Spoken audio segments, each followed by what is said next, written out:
राहें जहां तक जाएगी राहगीर वहां तक जाएगा, तुम दरिया से क्या पूछ रहे हो कि नीर कहाँ तक जाएगा। अरे खींच धनुष की डोर निशाना साधो अपनी मंजिल का, बाकी सब बाद में देखेंगे कि तीर कहाँ तक जाएगा, तीर कहाँ तक जाएगा। जय हिंद प्यारे बच्चों, एक बार फिर स्वागत है आप सभी का आपके अपने यूट्यूब चैनल स्पाइरल दीपक में। प्यारे बच्चों, जैसा कि आप सभी जानते हैं कि पिछली क्लास में हमने प्रश्नावली 5.3 के 10 सवालों तक हल कर लिए थे और आज की क्लास में हम जो है बच्चों आगे के प्रश्नों पर चर्चा करेंगे और आज इस अध्याय को पूरा समाप्त हम कर लेंगे। तो क्लास के अंत तक हमारे साथ बने रहिएगा, एक एक सवाल आपको समझ में आएगा। क्लियर है। और प्यारे बच्चों, जैसा कि आप सभी जानते हैं कि हम एग्जाम ओरिएंटेड क्वेश्चन को सोल्व आउट कर रहे हैं, मतलब जो एग्जाम में पूछे जाते हैं, जिस तरह के क्वेश्चन एग्जाम में आते हैं। बात समझ में आ गई। तो प्यारे बच्चों, आप जैसा कि जो है हम अगले क्वेश्चनों पे चर्चा करेंगे, वो क्वेश्चन हमारे एग्जाम ओरिएंटेड क्वेश्चन होंगे, इस तरह के क्वेश्चन एग्जाम में पूछे जाते हैं। तो कंप्यूटर महोदय जी, जो क्वेश्चन हम आज की क्लास में करने वाले हैं स्क्रीन पे दिखाइए फटाफट से। तो क्या सभी बच्चे प्रश्न क्रमांक 12, प्रश्न क्रमांक 13 और प्रश्न क्रमांक 14 देख पा रहे हैं? ये सुनो, बोलो यस। क्लियर है। तो प्यारे बच्चों, प्रश्न क्रमांक 12 में क्या कहा गया, ध्यान सुनना। प्रश्न क्रमांक 12 में कहा गया 40 के ऐसे प्रथम धन पूर्णांकों का योग ज्ञात कीजिए जो 6 से विभाज्य हो। किससे विभाज्य हो? 6 से विभाज्य हो। मतलब कहने का बेटा 6 के पहाड़े को 40 बार बोलना है और उनका योग ज्ञात करके बताना है। तो हमने कहा 6 एकम 6, 6 दूना 12, 6 तिया 18 अप टू 40 बार, है ना। A1 का मान कितना हो गया? 6, A2 का मान 12 और कितने पदों का योग ज्ञात करना है? 40 पदों का योग ज्ञात करना है। तो D बराबर क्या होगा? A2 minus A1। D बराबर A2 का मान क्या है? 12, A1 का मान है 6, तो D बराबर कितना आ गया? 6। अब बच्चों हमें पता है योग ज्ञात करने का सूत्र क्या होता है। एन बराबर n/2 bracket 2a plus n minus 1 into D. अब ध्यान सुनना, एस ऐसा का ऐसे ही एन का मान कितना है? 40, एन का मान 40/2, 2 ऐसा का ऐसे ही ए का मान कितना है बेटा? 6 प्लस एन का मान कितना है? 40 माइनस 1 इंटू डी का मान कितना है? 6। 2 से भाग लगा दो, 2 दूना 4 यानी कि 20, 2 छंग 12 प्लस 40 से 1 घटाओगे 39 गुणा 6।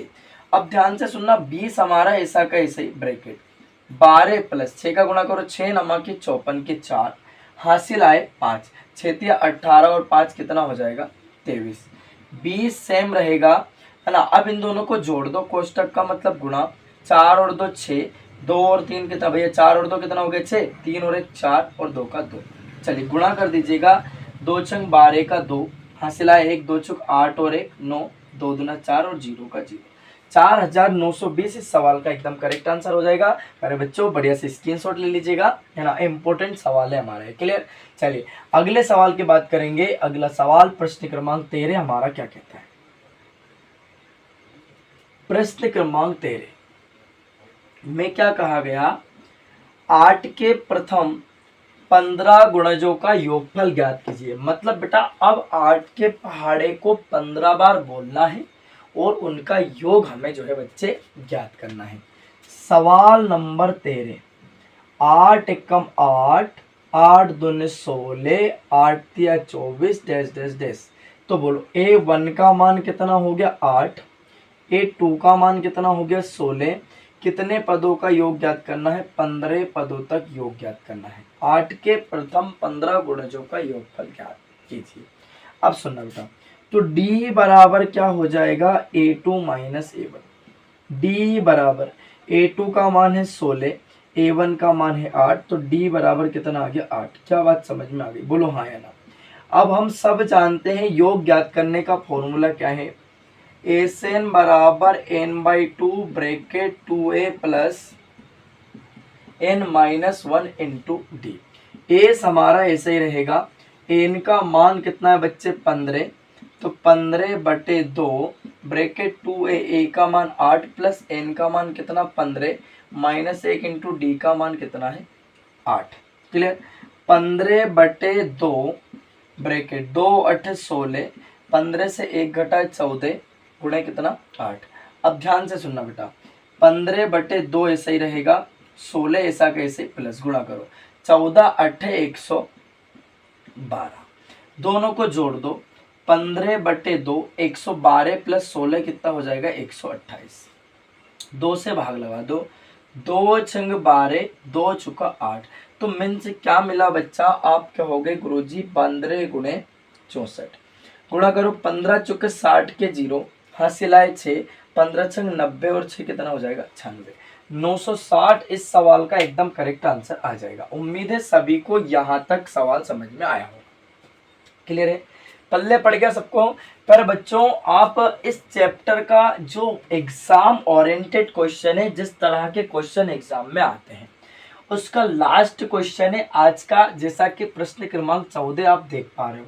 और कल से प्यारे बच्चों हम नए अध्याय की शुरुआत करेंगे। तो नए अध्याय में हम अध्याय 7 देखेंगे, अध्याय 6, 10 और अध्याय 12, ये हम बाद में डिस्कस करेंगे। हम अध्याय 7 देखेंगे, फिर ट्रिग्नोमेट्री 8 देखेंगे, फिर 9 देखेंगे, फिर हम 11 देखेंगे, फिर 13 और फिर 14, फिर उसके बाद में 6, 10 और जो है कौन सा बचा है ना 12। क्लियर बात। चलिए अगले क्वेश्चन की बात करते हैं। जैसा कि प्रश्न क्रमांक 14 आप देख पा रहे हैं, हमने कहा हम एग्जाम ओरिएंटेड क्वेश्चनों को पहले डिस्कस कर रहे हैं। क्लियर, ऐसा नहीं है कि जो सवाल बचे वो हम आपको करवाएंगे। बात समझ में आए। अगर हमें लगा कि इंपॉर्टेंट सवाल एग्जाम में बन सकते हैं तो हम जरूर करवाएंगे, पर अभी तक नहीं है तो नहीं करवाएंगे। क्लियर। सवाल नंबर 14 है ना, क्योंकि छोटे बच्चे हो भाई, बात समझ में आई। मतलब कहने का उतना पढ़ो जितना आपको अभी आ रहा है काम, है ना। अब वो भाई जो बता रहे वो आ नहीं रहा है, हम सोच रहे आगे वाले भी कर लेंगे। मैथ से स्ट्रॉन्ग कब होगा, मेरा ये मानना है कि जो सवाल आपको आता है आप उस सवाल को सबसे पहले करें। मतलब मैथ से का सीधा सा रूल है, जितने ज़्यादा आप सवाल करोगे, जितनी ज़्यादा आप प्रैक्टिस करोगे, यानी कि जितने ज़्यादा सवाल करोगे उतनी ज़्यादा आपकी सोचने की क्षमता बढ़ेगी, और जितनी ज़्यादा सोचने की क्षमता बढ़ेगी उतनी ज़्यादा सवाल आप कर पाओगे। आपने देखा होगा जब आप अक्सर मैथ से लेकर बैठते हो तो आप कहते हो सर हमें अगर पहला सवाल नहीं आया, तो आपका मन ऐसा करता है इधर रख दो किताब को उठा के, उधर रख दो, मन ऐसा करता है। तो आपको वो सवाल करना है पहले जो आपको आता है। तो जो सवाल आपको आता है इससे आपको क्या होगा, आपकी सोचने की क्षमता बढ़ेगी और आप सवाल को आसानी से कर पाओगे। जो आपने कभी नहीं करा उस सवाल को करो, बात समझ में, करके देखना है ना, बात समझ में। चलिए तो सवाल नंबर 14 में क्या कहा गया, 0 और 50 के बीच की विषम संख्याओं का योग ज्ञात कीजिए। मतलब 0 से बड़ी 50 से छोटी विषम संख्याओं का क्या याद करना है बच्चे, योग ज्ञात करना है। तो क्या आएगी 0 से बड़ी 1, 3, 5 अप टू 50 से छोटी यानी कि 49। अब बेटा इनका योग ज्ञात करना है। तो पहली बात तो आपको ये पता होना चाहिए कि यहाँ से लेके यहाँ तक टोटल संख्या कितनी है। देखो आपको मौखिक पता भी है तो करके दिखाना बेटा आपने, है ना।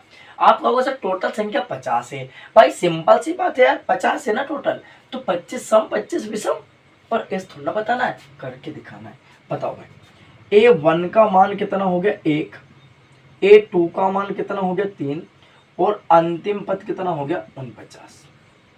D का मान निकाल लो, D बराबर A2 माइनस A1, D बराबर A2 का मान 3, A1 का मान 1, तो यानी कि D बराबर कितना मिल गया बच्चा 2। क्लियर बात। अब हमें निकालना पदों की संख्या, तो हम nवें पद का फॉर्मूला यूज करेंगे, an बराबर a plus bracket n minus 1 into D. an का मान कितना है बेटा 49, a का मान कितना है 1 प्लस n माइनस 1, n का मान ज्ञात करना है और d का मान कितना है 2।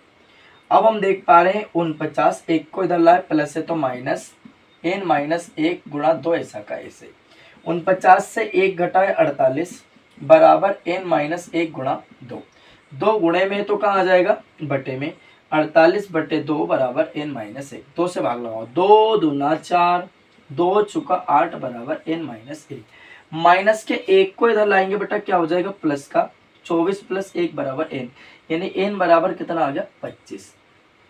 अब मतलब कहने का ये बात तो हमें पहले ही पता थी कि भाई यहाँ से यहाँ तक टोटल 25 विषम संख्या है, 25 सम है तभी जाके 50 होंगे ना। अब अपने को इनका योग ज्ञात करना, करके दिखाना है भाई, ऐसा लिखना कि 25 होगी गुरुजी।